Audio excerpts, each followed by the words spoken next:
To say the country's Directorate of Public Prosecutions met today with police investigating the murder of former Lesotho First Lady Lipolelo Thabane. She was shot dead in the year 2017. Police have fingered both the former Prime Minister Thom Thabane and First Lady Maesaia Thabane in the murder. The former First Lady is now behind bars after she was denied bail. Former Prime Minister Thom Thabane has denied any involvement in the murder. He was, however, forced to step down last month amid the murder allegations. Our correspondent Rapelang Radebe is in Lesotho for an update on the ongoing investigation. Rapelang, a very good evening to you. Thanks for joining us. Welcome to the Globe. Hi, Simpiwe. Good evening to you, sir. Police now say they've added conspiracy to the charges of murder. Let's talk about this. What conspiracy is this, and just how significant is it? Yes, I think you would appreciate that conspiracy is actually a bit of an escalation to the charges, that it is much more serious kind of charge, which actually even demands special circumstances before bail can actually be allowed or be granted as per Maesaia. So it is an escalation. You know, she's got plain ordinary murder charges, but if they also add an issue of conspiracy, it means she was there somehow in the planning and execution of the entire thing. So it escalates even further. So it demands much stricter conditions when it comes to bail granting. Now, just listening to the three-way evidence of the Crown and interveners against the petitioner, have you learned any new information? Apparently, I do understand that high-profile people will also be implicated in this case. Absolutely. This is what occupied much of the testimonies that were being given when the judge was being especially harsh, saying a lot of what is being presented sounds more like hearsay. And the interveners, this time joined by the Crown, were actually insisting that, look, the charges are severe, and for them to now come and provide evidence might actually jeopardize the case itself.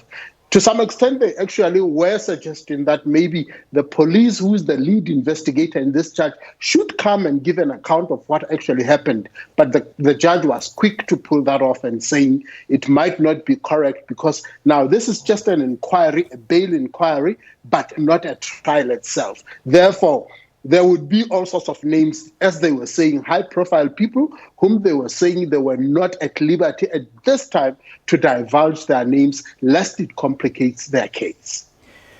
Now, a former First Lady, Maesaia Thabane, said that all the affidavits opposing her bail by people who claim that she threatened their lives are nothing but hearsay. How likely will the state take these claims seriously, and will such a claim add any value to the case for the prosecutors?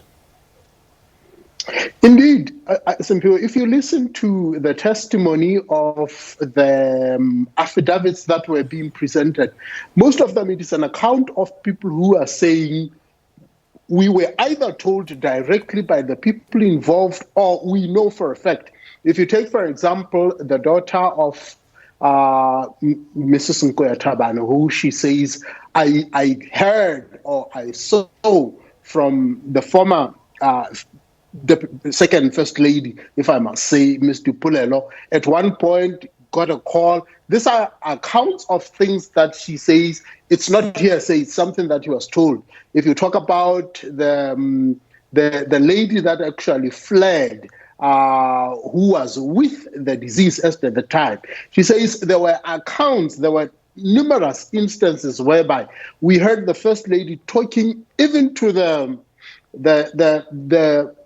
executive of the Reserve Bank, shouting in a rather humiliating way. So these are accounts of people who say on first-hand basis, it's not hearsay. So they have put together, when you talk about the farming artists, they have factions and group of people who are, some of them, very dangerous. Some of them are implicated. Some of them have come forward and said, we received amounts of money because we were told to go and commit certain acts, and we are willing to come forward. And the police are saying we have gathered such evidence from those people, and they are willing to testify. And they're saying these are the reasons that they want to advance that letting her go might not be in the interest of those people. She still has power. She still has access to resources of which she may execute to eliminate them.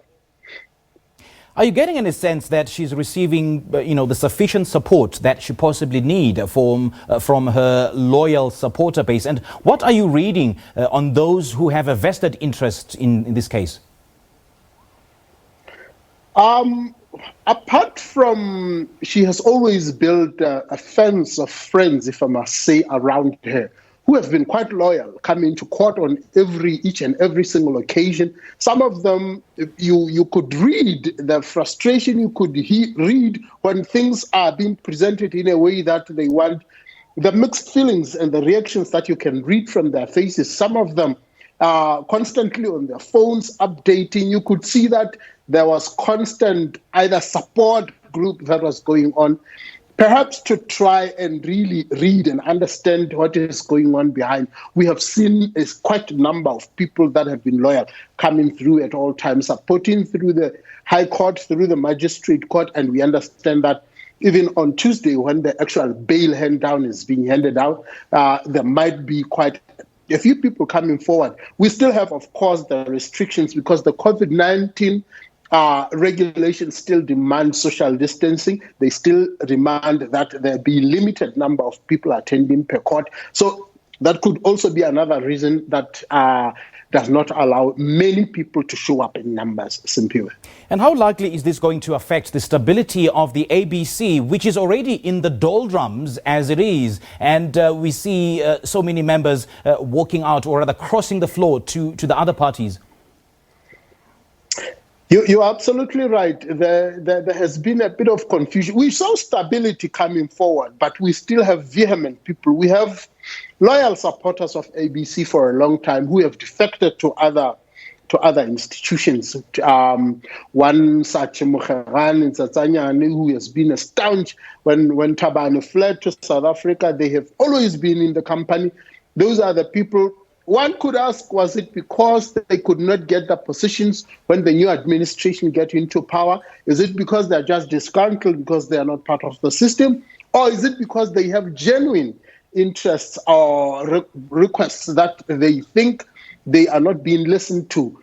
The question is whether do they have enough numbers to actually make a dent, because ABC remains a majority.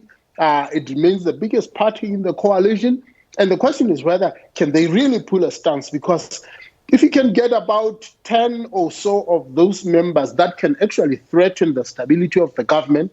But as things stand, we've only seen about 2 to 3 that are planning to cross the floor. 2 of them actually did cross the floor. But the question is whether can they really make a dent, or it is just one of those moves that will not dent anything to the existing government. Just a quick one, Rapelang, before I let you go. Have you got any new information with regards to the health of Mr. Thomas Thabane? It remains, he has completely disappeared from the public scope. But to those who are close to him, they say he's still bubbling. Some have said, yes, an issue of Alzheimer's, he remains a bit forgetful. At one point, this was what was advanced as testimony, that he even forgets to take